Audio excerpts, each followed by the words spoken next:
अप्रैल महीने की हिंदी और इंग्लिश दोनों लैंग्वेज में ई बुक आ चुकी है।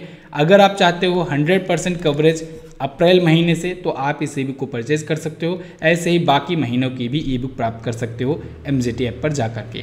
गूगल प्ले स्टोर पर जाकर के MZT ऐप डाउनलोड कर लो, यहाँ पर भी आपको ई बुक मिल जाएगी। साथ ही साथ अगर आप हमारे वीडियो कोर्सेज लेना चाहते हो तो वीडियो कोर्स सेक्शन में जाना।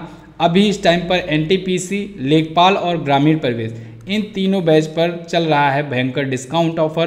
तो जाइए आप इसमें क्लिक कीजिए, जाइए ओपन कीजिए, देखिए किस पर कौन सा डिस्काउंट है। उसका कूपन कोड वहीं पर लिखा मिलेगा आपको, उसको इंटर करते ही आपको डिस्काउंट मिल जाएगा।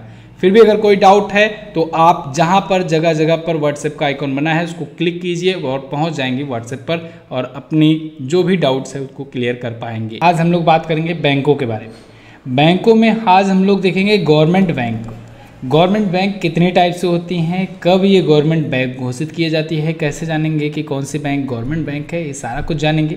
साथ ही साथ टोटल दोस्तों 12 सरकारी बैंकें ही हैं अपने भारत में, तो इन सभी 12 के बारे में हम लोग एक एक करके डिटेल्स भी जानेंगे। तो पूरी वीडियो बहुत ही अच्छे से देखना है, एंड तक देखना है, बहुत ही ज़्यादा इन्फॉर्मेटिव होने वाली है। तो देखिए, सार्वजनिक क्षेत्र की बैंकें या कहें पब्लिक सेक्टर की बैंकें PSB जो होती हैं, ये वो बैंकें होती हैं जो पब्लिक के लिए होती हैं और गवर्नमेंट से वो चलती हैं, यानी कि गवर्नमेंट के द्वारा ऑपरेट की जाती हैं। गवर्नमेंट की सबसे ज़्यादा हिस्सेदारी होती है, मालिकाना हक जिसे कहते हैं वो गवर्नमेंट का होता है।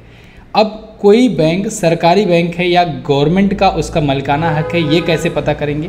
तो इसका एक सिंपल सा तरीका है। देखिए उस बैंक में कितना शेयर सरकार के पास है।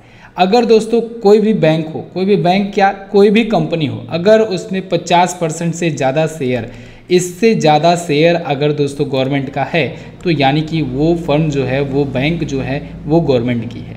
तो यहाँ पर जो 12 बैंकें हैं अभी इंडिया में वर्तमान में, इस 12 बैंकों में गवर्नमेंट का शेयर जो है वो 50% से ज़्यादा है। अब आप सोचोगे कि क्या प्राइवेट बैंकों में भी गवर्नमेंट का शेयर होता है? बिल्कुल होता है।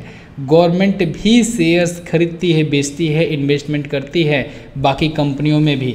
इवन आप जितनी भी बड़ी बड़ी कंपनियां सुने होंगे उन सब में, रिलायंस की बात करूं अगर मैं, तो रिलायंस में भी गवर्नमेंट का शेयर होगा, TCS में भी गवर्नमेंट का शेयर होगा, ठीक है ना। सभी कंपनियों में सरकार भी देखती है, सरकार को भी पैसे वही कमाना है, सरकार को भी पैसे अर्जित करना है, तो वो भी चाहती है कुछ परसेंटेज, कुछ शेयर वो परचेज करे, ठीक है। तो ऐसे ही सार्वजनिक क्षेत्र की बैंकों में 12 इस समय बैंकें हैं जहां पर गवर्नमेंट की हिस्सेदारी 50% से ज़्यादा है, यानी टोटल 12 सरकारी बैंकें ही बची हैं।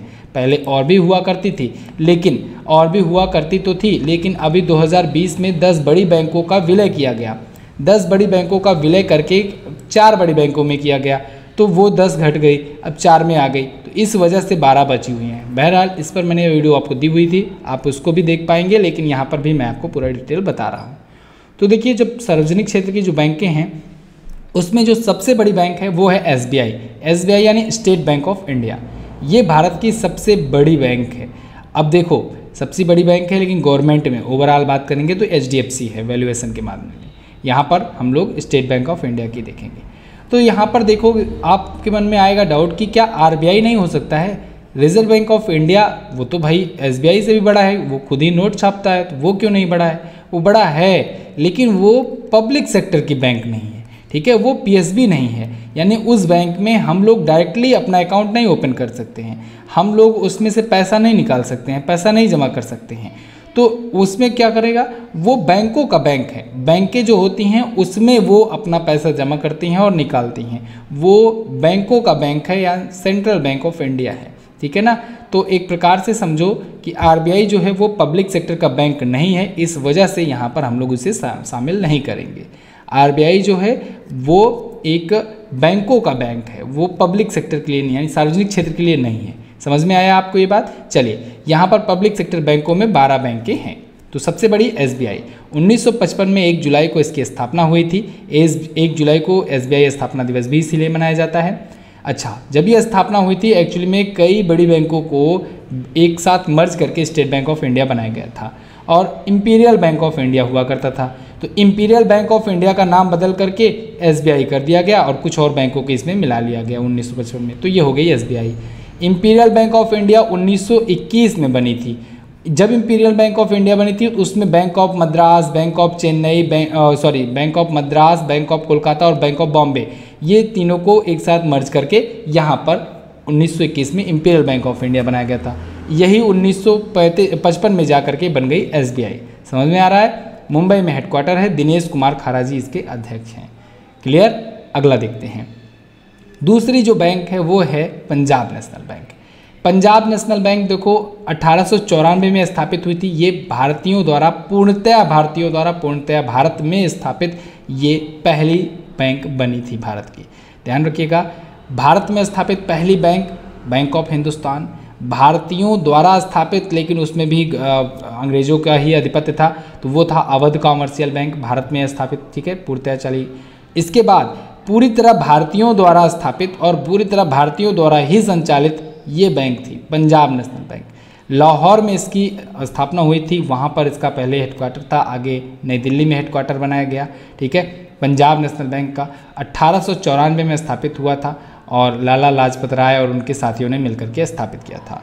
अतुल कुमार गोयल जी इसके अभी नए बने हैं MD और CEO, तो ये नाम आपको याद रखना है। सुनील मेहता जी चेयरमैन हैं। इसमें दोस्तों अभी जब 10 बड़े बैंकों का विलय हुआ था ना, उसमें एक बैंक ये भी थी, पंजाब नेशनल बैंक। इसमें भी 2 बड़ी बैंकों का विलय हुआ था। कौन कौन सा? एक यूनाइटेड बैंक ऑफ इंडिया का और एक ओरिएंटल बैंक ऑफ कॉमर्स का। इन दोनों बैंकों का इसमें विलय हुआ था 1 अप्रैल 2020 को। तो ओरिएंटल बैंक ऑफ इंडिया की ओरिएंटल बैंक ऑफ कॉमर्स की स्थापना हुई थी 1943 में और यूनाइटेड बैंक ऑफ इंडिया की स्थापना हुई थी 1950 में। क्लियर हो रहा है सब। चलो आगे देखते हैं। Bank of Baroda. Bank of Baroda दोस्तों 1918 में स्थापित हुआ। बड़ोदरा गुजरात में इसका हेडक्वार्टर है। संजीव चड्ढा जी इसके MD और CEO हैं। इनका नाम आपको याद रखना है। हसमुख आधिया इसके चेयरमैन हैं। अच्छा, बैंक ऑफ बड़ौदा में 1 अप्रैल 2019 को दोस्तों 2 बड़ी बैंकों का विलय हुआ था। ध्यान रखिएगा, जब 1 अप्रैल 2020 को जो बैंकें विलय हुई वो 10 बड़ी बैंकों का विलय हुआ था 4 बैंकों में, लेकिन उसमें बैंक ऑफ बड़ौदा शामिल नहीं था। बैंक ऑफ बड़ौदा में ये दोनों बैंक, विजया बैंक और देना बैंक, 1 साल पहले ही मर्ज हो गई थी, यानी 1 अप्रैल 2019 को मर्ज हुई थी। अब आपको हर जगह मर्ज की डेट 1 अप्रैल दिख रही है, आप सोचोगे 1 अप्रैल क्यों? तो 1 अप्रैल को ही, क्योंकि दोस्तों फाइनेंशियल ईयर स्टार्ट होता है, तो इस वजह से हम लोग 1 अप्रैल को ही मानेंगे, 1 अप्रैल को ही लागू किया जाता है। ठीक है ना, मतलब पहले से तो पता हो जाता है, इन्फॉर्मेशन मिल जाती है कि कौन सा बैंक किसमें विलय होने वाला है, लेकिन वो विलय लागू होने की प्रक्रिया कब से होती है? 1 अप्रैल से, नए वित्तीय वर्ष से। समझ में आया? चलिए, तो विजया बैंक और देना बैंक ये दोनों का विलय हुआ है बैंक ऑफ बड़ौदा में। आगे देखते हैं।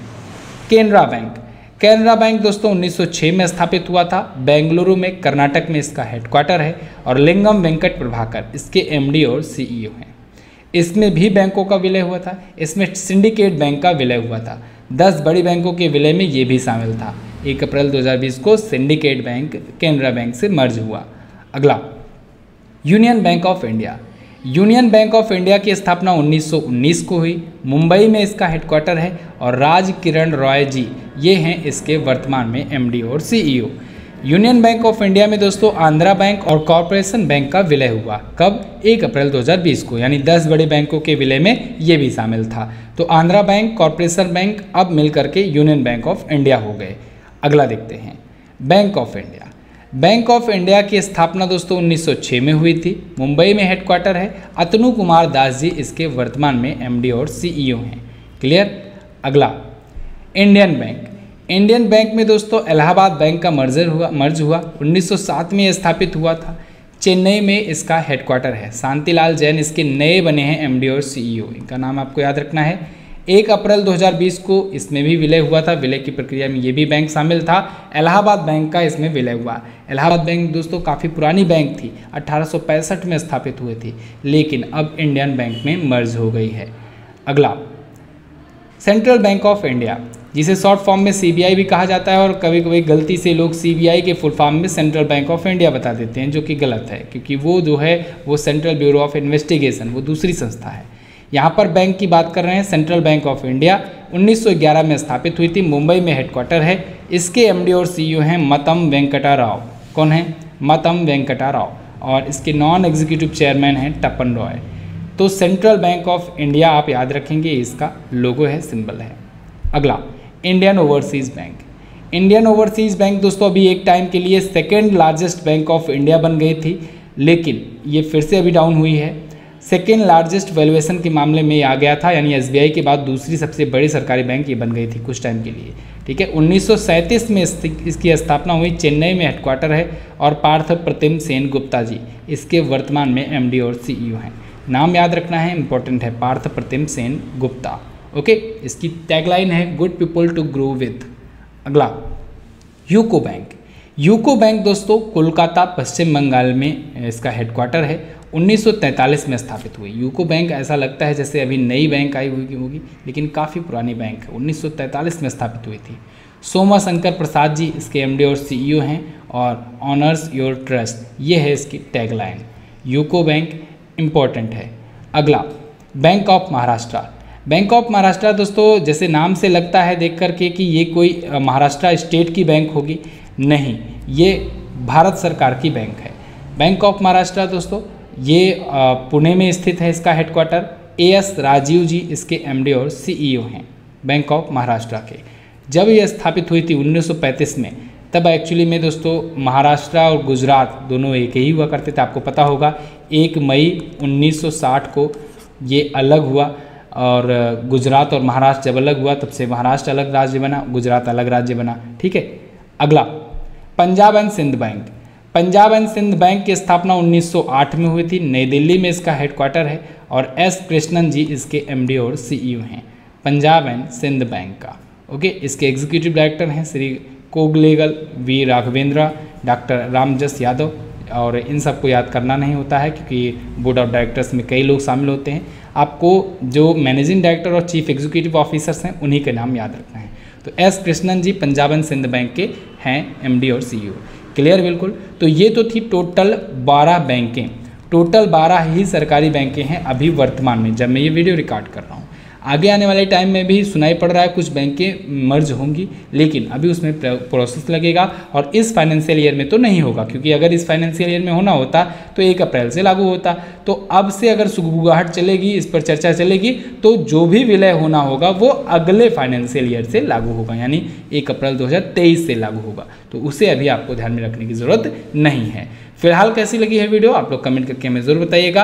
आरआरबी एनटीपीसी कोर्स के बारे में बात करेंगे। अगर आपका जीके जीएस और करंट अफेयर सेक्शन मजबूत नहीं है, अगर आप चाहते हो कि आपको जीके जीएस सेक्शन में अच्छा स्कोर मिल जाए, मैथ रीजनिंग आप संभाल ले जाओगे और जीके जीएस में आपको गाइडेंस की ज़रूरत है, तो आप इस बैच को जरूर परचेज करो, क्योंकि दोस्तों जीके जीएस में 50 क्वेश्चन आएंगे, इसका वेटेज भी ज़्यादा होगा। उसके बाद फिर आपको इसी में फंसना है, क्योंकि इसमें आप देखेंगे 90% सिलेबस जो है वो करंट अफेयर से रिलेटेड है और बहुत डीपली करंट अफेयर पूछा गया है।